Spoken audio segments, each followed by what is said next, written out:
فرمایي چې کله پیغمبر علیه السلام به کور ته داخلېده او که ورته به نو مسواک به یې مږه او چې کوم وخت کې د دواړو جهانو سردار مبارک وفات کېږي نو عایشه صدیقه رضی الله عنها فرمایي زما دې غېږ ته ډډه والې وه او د بیمارۍ سخت تکلیف و ورته وی زما رور راغی عبدالرحمن رضی الله عنه هغه سره مسواک و په لاس کې وی پیغمبر علیه السلام هغه مسواک ته راسې د شوق په نظر باندې وکتل وی ما ورته چې د خدای رسوله مسواک مږي وی سر مبارک یې وخوځو وی ما چې راوامېږې چې نرم یې کم درله وی سر مبارک یې وخوځو وی ما هغه مسواک راواغېشته نرم مې که په خپلو غاښونو مې ومږه پاک مې که او د هغې نه پس چې مې نرم کړو نبي علیه السلام نه مې ورکه وی دا مسواک مږل د پیغمبر علیه السلام اخیري عمل و بالکل جون کې د پیغمبر علیه السلام اخیري عمل مسواک مږلو دومره لوی د ثواب شی دی او د نبي علیه السلام تابعداري ده او اجر پکې څومره دی جناب دا واوره یو مونځ چې د بې مسواکه وکړو یو مونځ چې په مسواک کې وکړو یعنې اودس کې د مسواک مږلي دومره اجر به خدای درکړي لکه اویا مونځونه چې بغیر د مسواک نه وکړي دومره ثواب شو او مونږ هېڅ قسمه د سنتو ته نه ګورو حالانکې دې کې ډېرې لویې فایدې دي بغیر د مسواک نه اویا مونځونه او مسواک سره یو مونځ دا به په تله د نیکۍ کې برابري د مسواک خامخا مږل پکار دي لازما بعض انساني مونځ به هم کوي او دس به هم کوي لیکن خدای نه به څښا بینځي ولې مسواک به نه مږي او مسواک بیا د ټیکر که مږي که د پلوسې مږي خو چې ستا غاښونه پاکوي دا بهتر عمل دی او یو حدیث کې راځي د مسواک متعلق چې څوک مسواک مږي د ده به خدای پاک د ځنکدن په وخت کې د شهادت کلمه په دې خوله راولي دا د مسواک فضیلت شو او چې کوم سړی اپیم خوري اپیمي وي د ځنکدن وخت کې به د ده نه کلمه د شهادت یېری په خوله به د شهادت کلمه نه راځي نه چې کافر به مري مسلمان به مري خو دا کلمه به ورته یاده ني او مسواک داسې شی دی چې څوک یې مږي ځنکدن وخت کې به ورته خدای پاک د شهادت کلمه را یادوي نو مسواک د پیغمبر علیه السلام سنت دی اوس دا بعضې خلک برش مږي یو ډاکټر دی د ما اشنا دی دوست مې دی او هغه ډاکټر د غاښونو ډاکټر دی بي ډي ایس یې کړې ده ډګري یې اخیستې ده یقین وکړه ما زه کله کله هغه سره راځي نو مې یاره دا تاسو برش ما ته نه برش غلط شی دی چې څوک مږي ورو دپاره نقصان دې شی دی دا قمقل خلک وایي چې برش مږی ما ته وایي هغه چې کوم ملهم دي ټوتپیسټ هغه ملهم یا هغه پوډر نو مسواک باندې هغه سړی اچوي نو په دغه غاښونو دې مږي زه چېرته هم چاته دا نه وایم چې یاره ته برش مږه برش ګوری خرابوي نقصان پیدا کوي خو سخت شی وي نقصاني شی دی نه هغه ما ته خپله وایي چې ما له څومره مریضان راځي نو زه هغې ته برش نه وایم چې برش ما ورته یو نرم غوندې برش کم یو دی چې داسې کله کله بعضې وخت کې سړی غاښونو باندې مږي ما ته یې خاندل وایي ته خو مسواک مې مسواک خو الحمدلله هر اودس سره مږم بس مسواک نه ښه برش بل نشته کوم چې د نبي علیه السلام طریقه ده او نرم پوست مسواک د خامخا ساتئ عربو کې ډېر سخت رواج دی دومره هلته کې خلک مسواک مږي ډرایور چې کله ګاډو چلوي یو لاس به سټیرنګ کې نیولي بل لاس باندې مسواک مږي او بلکل یې جیب کې پروت دي تیار ورسره هغې ډېر د مسواک اهتمام کوي نو حدیث شریف کې راځي چې نبی علیه السلام به کله د قرآن حکیم تلاوت کو مسواک به مږه کله چې به پیغمبر مونځ ته ودرېږي مسواک به مږه کله چې به نبي صاحب اودس کو مسواک به مږه کله چې به خوب نه پاڅېد بیا به مسواک مږه نو دا مسواک مږل دا د پیغمبر علیه السلام سنت دي په ښکاره غاښونو به هم مږې او دا دننه غاښونه چې کوم دي هغې ته هم راکاږه په هغې هم مږه بلکې نبي علیه السلام به ژبه لږه رابار کړو په هغې به مې یو دوه کشونه مسواک راښکل اح صحابه وی وی دومره مبالغه به یې کوله په مسواک کې چې اح به یې مونږ اورېدل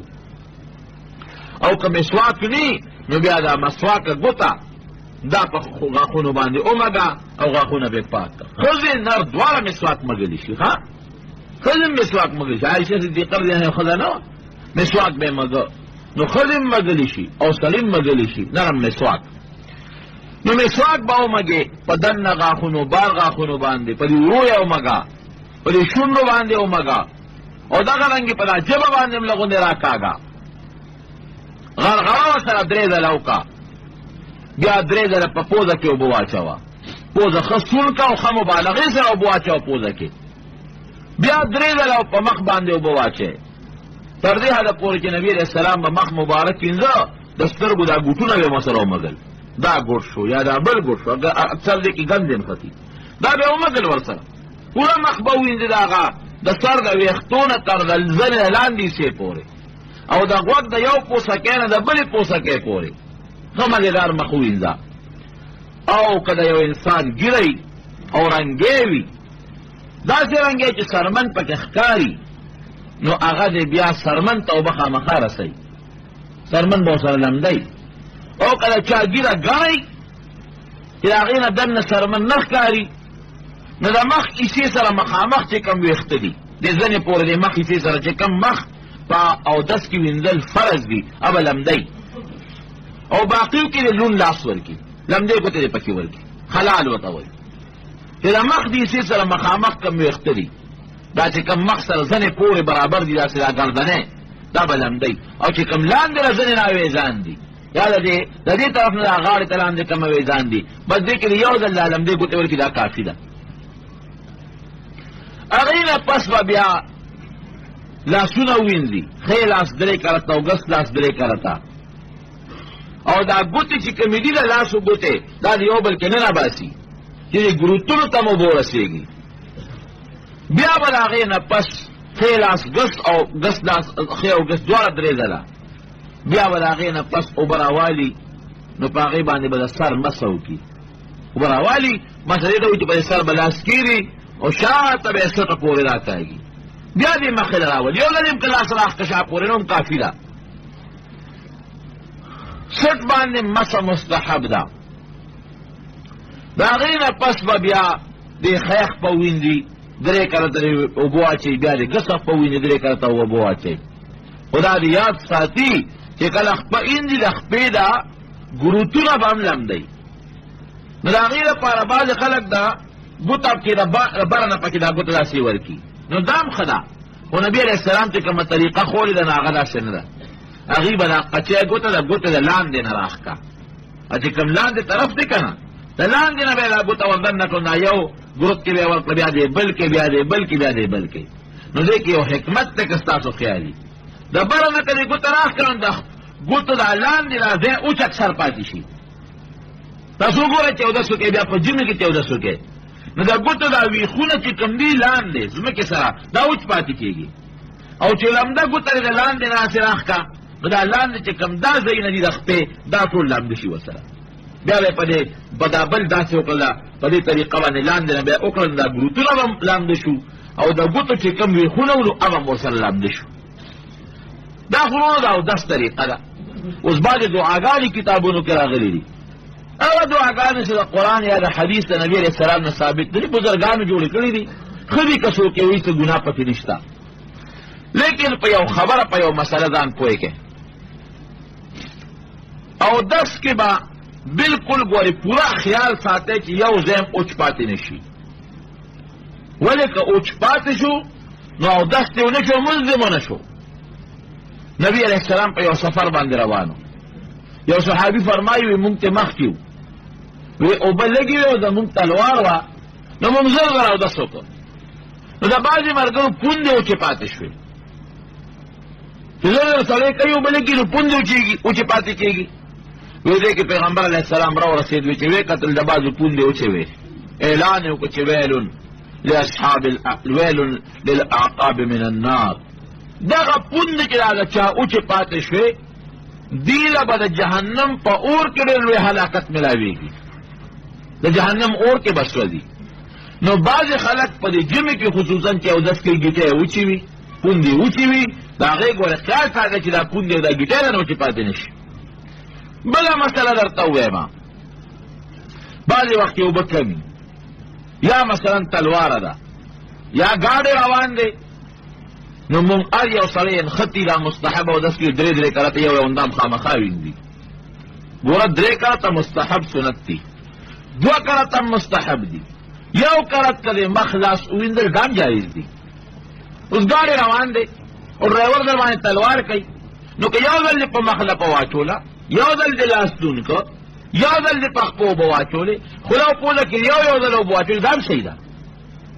یا مثلا اوس ملګري دي ګڼ دي او اوبه ډېرې کمې دي، نو دا ورته انخطې ویسي او په دې مستحبو باندې عمل کوي، درې ځله هر یو انخطې سبیل کې اوبه خلاصې شي، باقی یې پاتې شي. نه چې ملګري ګڼي یا اوبه کمې یا سفر دی یا لوټې کمې دي، بس یو ځل مخ باندې اوبه واچوه، یو ځل په لاس اوبه واچوه، یو ځل خپې ووینځه، بس دا کافي دي. بلکې خوله او پوزه کې که دې وام نه چولې مودس کېږي. دا خوله کې اوبه اچول یا پوزه کې اوبه اچول دا سنت دی، مستحب دی، دا واجب نه دي. په غسل کې پوزه کې اوبه اچول او خوله کې اوبه اچول غرغړه کول دا واجب دي، په اودس کې خو واجب نه دی، مستحب دي. نو دې باندې لږ خیال ساته. یو دا دی ګوره، دا په کاغذ چې سړی ځان اوچ کړي یا په لوټه چې ځان پاک کړه، دا نستنجا وشوه. اوس د هغې نه پس که یو سړی په اوبو باندې ځان پاک کوي نو دا هم سنت دي. او که یو سړي په اوبو ځان پاک هم نه کړ او په لوټه باندې ځان پاک کړی دی یا په کاغذ ځان پاک کړی دی، هم کېږي ورسره لمونځ. چېرې دا هم دي کي خو په سفر باندې اکثر مونږ په دې سفر کې ځو نو مونږ وینو یو ځای وي هغه داسې چې هغې کې پرده ني یا لوټه ني، او بیا هم بعضې خلک انخطي په اوبو استنجا کوي. هلکه اوبو باندې استنجا کول دلته مستحبه ده، او چې خلک ستا اندام کړي هغه حرامه ده. نو د مستحبو لپاره د حرامو ګناه ولې ګټې؟ بس په لوټه یې ځان وچ کړی دا کافي دی. که راکوټې استنجا ده او که لویه استنجا ده چې په لوټه دې وکړه یا په کاغذ دې وکړه یا په ټوکړه دې وکړه، دا مسله ګورې واوره. په لوټه یا په کاغذ یا په ټوکړه یا په مالوچ وي وړه استنجا یا غټه وي دواړه، او مثلا اوبه شته، پرده شته، تلوار هم نشته، نو په اوبو باندې وکړه، ثواب به دې شو، مستحب دي. لیکن که جمع تیاره ده جمع نه کېږي، یا مثلا هلته ګاډي نه ځي یا اوبه کمې دي، یا که ته استنجا کې په اوبو باندې وخت کې عورت ته ښکاري نو باید پرېږده صرف چارهدام قدم کافي ده.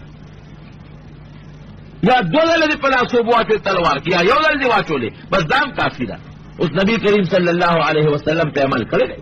بعضې وخت کې دا خو دا همیشه ده، دا هغه وخت کې چې مثلا عذري ما راته هغه عذرونه وي، جمع تیاره ده یا ګاډي نه نځي، او یا مثال په طور اوبه کمې دي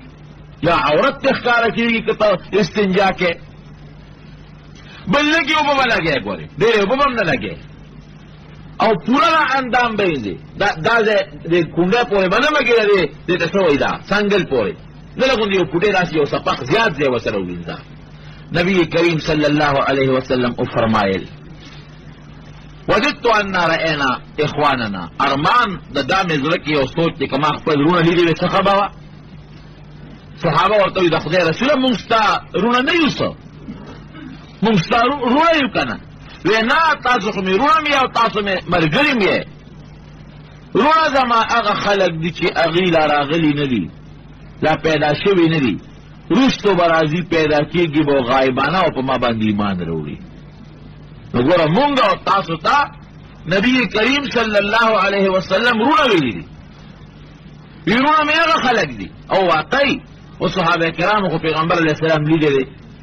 د هغه معجزې یې لیدې دي، پاکه زمانه کې پیدا و،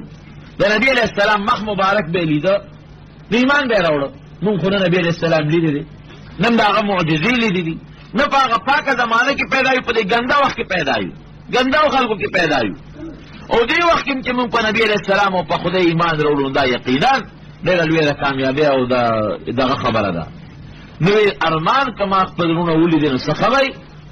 رونه یې څوک دي د خدای رسوله؟ هغه خلک دي چې هغه لا پیدا نه دي او غایبانه او په ما باندې ایمان راوړي. نو بیا دې صحابه تپوس کړي د قیامت په ورځ باندې به ته دا خپل رونه وینې؟ وی او ته به په څه باندې پېژنې د خدای رسوله؟ خو به ډېر زیات خلک وي، ته ولې پکې د خپل رونه په څه پېژنې؟ نو پیغمبر علیه السلام وفرمایل ویږي یو سړی دی چې د هغه اسونه دي او د ده اسونه سپینو تندو والا دي، تندي هم سپین دي، او د اسونو خپې هم سپینې دي، او دا په خړو پړو اسونو تورو اسونو کې ګډ شي. دی او پکې د خپل اس پېژني که به نه پېژني؟ یا د خدای رسوله پېژني؟ نور تور دی او دا پکې سپینو خپو والا دي، سپین تندي والا دي. وی دقه رنګې د قیامت په ورځ به زما د امت د اندامونو نه به سپینه رڼا خېږي، په هغې به زه د خپل امتیان پېژنم. د یو امتینا د آدم علیہ السلام نه تر عیسی علیہ السلام پورې چې څومره پیغمبران تیر شوي دي د هغې په امت کې د یو امتي له تندي نه یا د اودس د اندام نه برنا نه خېږي. او الحمدلله زمونږ د پیغمبر علیہ السلام د امت د اودس د اندامونو نه به د قیامت پر ورځ باندې رڼاګانې خېږي په هغې به د خپل امت پېژنه. رڼا خو هله خېږي ته اندام. حضرت ابو هریره رضی الله عنه به لږه مبالغه کوله، هغه به ترخ پورې لاس وینځه، حالانکې نورو صحابه به داسې نه کول، هغه به ترخ پورې او خپله یې د کونډۍ پورې وینځله، وایي چې زما هغه د اندام نه ډېره رڼا خېږي. دا خو د هغه خپل یو ښه سوچ و، لیکن زمونږ شریعت کې به داسې نه کوي. بس د دې سنګل نه لږ غوندې اوچت